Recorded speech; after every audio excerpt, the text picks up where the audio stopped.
So Biden warns Netanyahu the situation in Gaza is unacceptable. Oh, you think? I think just noticed that, huh? All right. Well, he's slow, but he's determined. Today I spoke with Prime Minister Netanyahu to emphasize stakes on aid workers in a humanitarian situation. Gaza are unacceptable. Israel must implement steps to address civilian harm and the safety of workers and work towards a ceasefire to bring the hostages home. President Biden told Israeli Prime Minister Benjamin Netanyahu on Thursday that the United States would reassess its policy toward the war in Gaza if the Jewish state does not take immediate steps to address the disastrous humanitarian situation in the enclave and protect aid workers. Quote, in the coming hours and days, we will be looking for concrete, tangible steps that they're taking, said White House spokesman John Kirby. Is that Count Morlock, Keaton? Is that the Count Morlock guy, John Kirby? No, the Count Morlock guy is Matthew Miller. That's Matthew Miller. That's right. Yeah. The phone call between the two leaders came 3 days after 7 workers from the Jose Andres run World Central Kitchen were killed by an Israeli strike on a clearly marked convoy, igniting outrage in the United States and abroad. The president held the call with Netanyahu specifically because of the deadly strike, Kirby said, adding that Biden was shaken by the attack. Okay. Got through to him.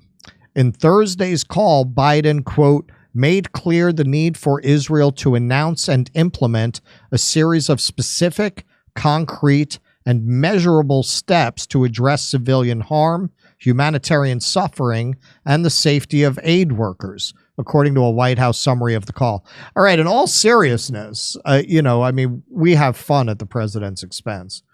But it sounds like he just woke up to the fact that he's dealing with a nation of psychopaths. Yes. Like it got through. Holy shit.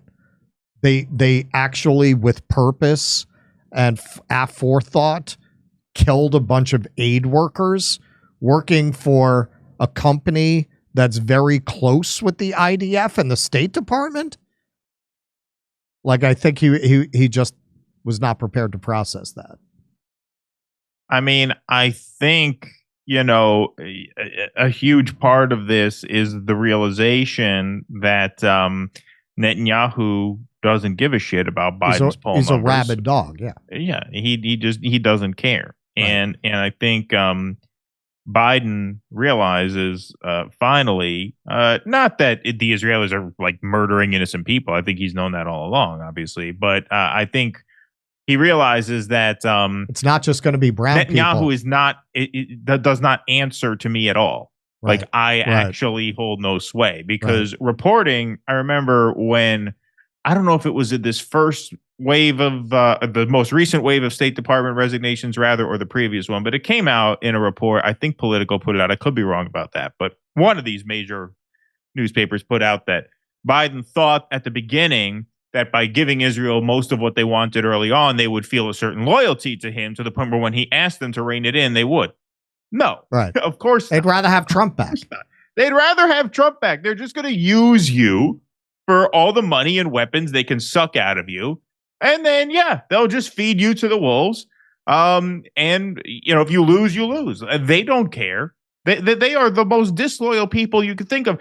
Biden, I mean, I don't know if you have these on the show list, but you got like neocon Zionists here who are now saying that Biden is pro-Hamas. You had Joe Walsh tweet out, because it was Anthony Blinken who made a speech that said, well, we have to, manage our response better. Otherwise, we, meaning Israel and Israel's allies, become indistinguishable from those we fight.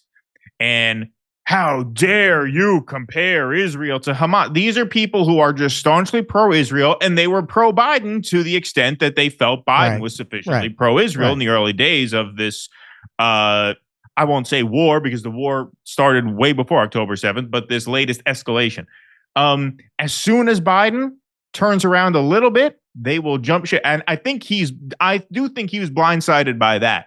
I don't think he was ignorant of the fact that Israel was murdering women and kids. No. I think he was ignorant of the of just what disloyal scumbags they were. I thought, and this is what all of those pieces that I mentioned a moment ago wrote. He thought that if he gave them what they wanted early, they would show some loyalty to him and cooperate if and when he needed them to wind it down or rein it in. And no such loyalty exists, obviously. My theory is they showed him the pictures. He said, hang on, it's supposed to be a mistake. They're white. Yeah, yeah, right. He made clear that U.S. policy with respect to Gaza will be determined by our assessment of Israel's immediate action on these steps. It marked the first time Biden has indicated a willingness to reassess his unwavering support of Israel's campaign in Gaza as pressure grows among prominent Democrats to condition weapons sales to Israel as the death toll in Gaza has surpassed 33,000, according to the Gaza Health Ministry. The president's rhetoric has grown increasingly sharp regarding Israel's handling of the crisis, but until now, he had not directly warned Israel of consequences if it does not change course. It also marked a rare moment in recent decades when the United States has suggested its support for Israel was anything but unconditional. Secretary of State Anthony Blinken reiterated the message in Brussels on Thursday. And Senator Chris Coons, a close Biden ally and staunch supporter of Israel, said the United States is at that point where conditions must be placed on military aid to Israel. So just to remind people not to take this for more than it's worth, this is from Walid Shahid. Every time Netanyahu crosses a line, Biden resets the countdown for consequences. So here are some headlines of Biden warning them. In Tel Aviv, Biden's embrace of Israel came with a gentle warning. Blinken will discuss in Israel steps to minimize harm to Gaza civilians. So we've been down this road before. Dan Cohen points out, Biden just approved another $18 billion in weapons to baby killer Netanyahu. So this official's comment is presumably about the president's adult diaper, the comment being Biden is pissed. And here's Afshin Ratanzi. Biden approves billions of dollars worth of more bombs, bullets, and fighter jets to Israel, then calls Netanyahu to demand an immediate ceasefire. A man gives an arsonist lighter fluid and matches and tells the arsonist to stop starting fires. Yeah, exactly. You want to show you're serious, you cut them off. Biden to send sternly worded letter to Netanyahu along with upcoming weapon shipment. So that skepticism is completely warranted. But we're going to end the show today on a positive note. It seems to have had some effect. Israel to reopen Erez crossing into Gaza after Biden sounds warning over protecting civilians. The office of the Israeli Prime Minister said early on Friday that the Erez crossing, which lies in northern Gaza and for years served as the only passenger terminal for people to move in and out of the territory, would be temporarily reopened. According to the statement, more aid would also be allowed through the port of Ashdod, which lies about 40 kilometers north of Gaza, and authorities would also allow, quote, increased Jordanian aid through Kerem Shalom, a border crossing in southern Israel.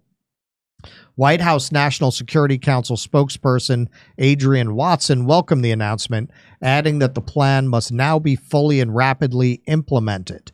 Quote, as the president said today on the call, U.S. policy with respect to Gaza will be determined by our assessment of Israel's immediate action on these and other steps, including steps to protect innocent civilians and the safety of aid workers, Watson said. The U.S. has provided crucial military aid and diplomatic support for Israel's nearly 6-month offensive, which was launched in response to Hamas's 7th October attack in southern Israel. WCK has called on Australia, Canada, Poland, the U.S., and the U.K., whose citizens were killed in the attack, and that's what it took. I mean, let's not forget, you have over 30,000 Palestinians were dead, but the hammer did not come down until some white people got killed. I mean, that's just a fact. Yep. this shows you Biden could have done this at any time, right? He could have gotten hard on them. He didn't get hard on them until some white people got whacked. Not to minimize it with that term, it's horrible. To join an independent investigation of the incident.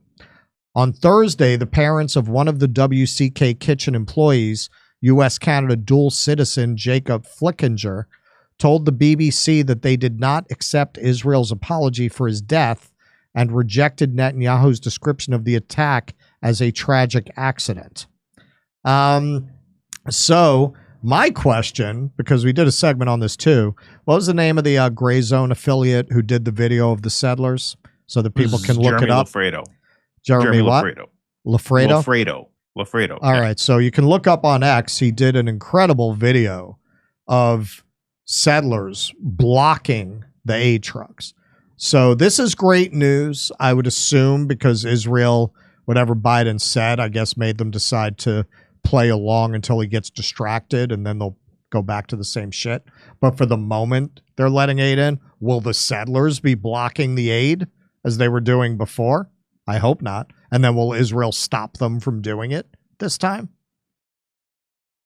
Yeah, I mean, on the previous question there, the other thing I just want to add is that where it does boil down to just idiocy and incompetence is that Biden thinks he has any political future to fight for at this point. Like, how do you not realize how too late it is? Like, this was stuff to be doing right away, in my opinion. They should have imposed an immediate ceasefire on October 7th. That might sound extreme to some in the audience, but given Netanyahu's promise for an unprecedented response, he said on October 7th, as the attack was happening, he says, the enemy will pay an unprecedented price.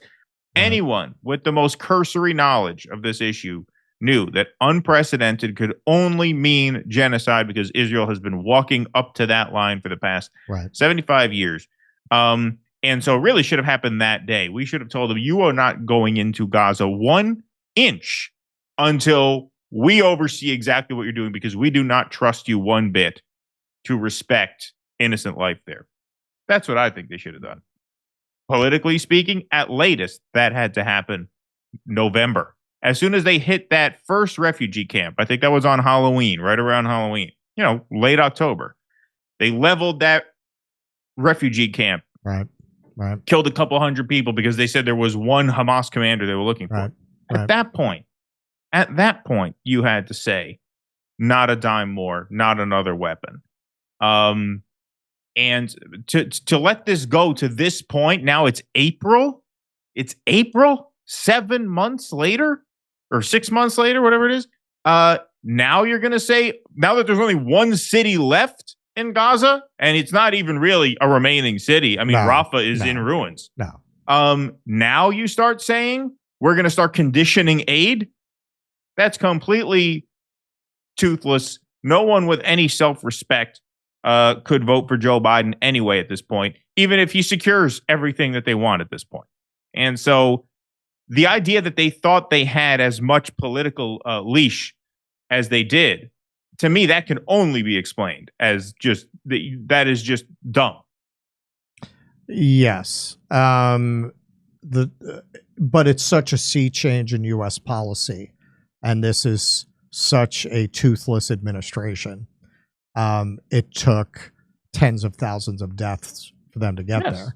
And because it's a political organization whose ethos is do nothing. Do nothing. Nothing will fundamentally change. The Democratic Party. Yes. Do nothing. Nothing will fundamentally change. Nothing can change. Nothing should change. And that is part of why they were caught as flat-footed on this as they were. And now it's too late. What? These Arab voters in Michigan are going to all of a sudden warm up to you because you secure a ceasefire now? Right. Now that there's no Gaza left? Right. Now that, we've kept saying 30,000. It's really more like 40 at this point. Sure. And these numbers are going to start going up. Horrible to say, but probably at a faster rate than they already have been, because starvation is going to set in, disease is going to set in as the weather warms up. So it's far too late. We still obviously need a ceasefire because we need to save as many people as we possibly can. But how the Biden team thinks there's anything to fight for at this point in terms of saving their own ass come November, that ship has to have sailed by now.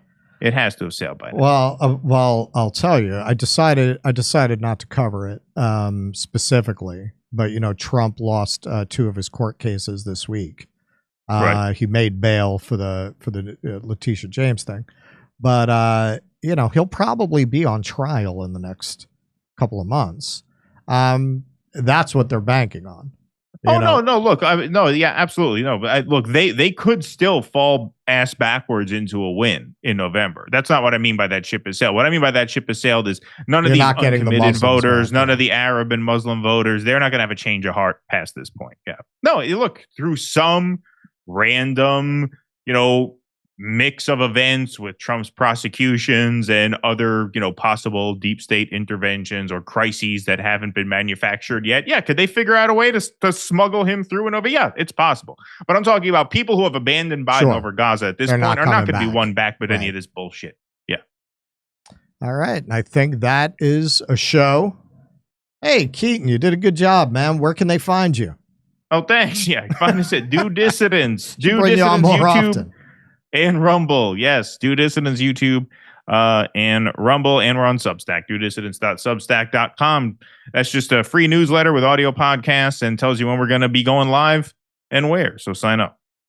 All right. That will be it for the weekend. I will hang around for the super chats. King goes to, I don't know, man. He can't have those baked chicken wings anymore. Not if he's a man of principle. I ate already. I ate early today. I had an early dinner. I had a Sunday style dinner today because I knew I was going to be here. All right. I will see you Sunday on Do Dissidents and Monday back here. Hey, there's still tickets available in Stockholm, Oslo, Stroudsburg, Pennsylvania, Cortland, New York, Oakmont, Pennsylvania, El Paso, Texas, San Antonio, Texas, Edmonton, Alberta, Vancouver, British Columbia, Denver, Ashland, Virginia, and Athens, Georgia. See you there.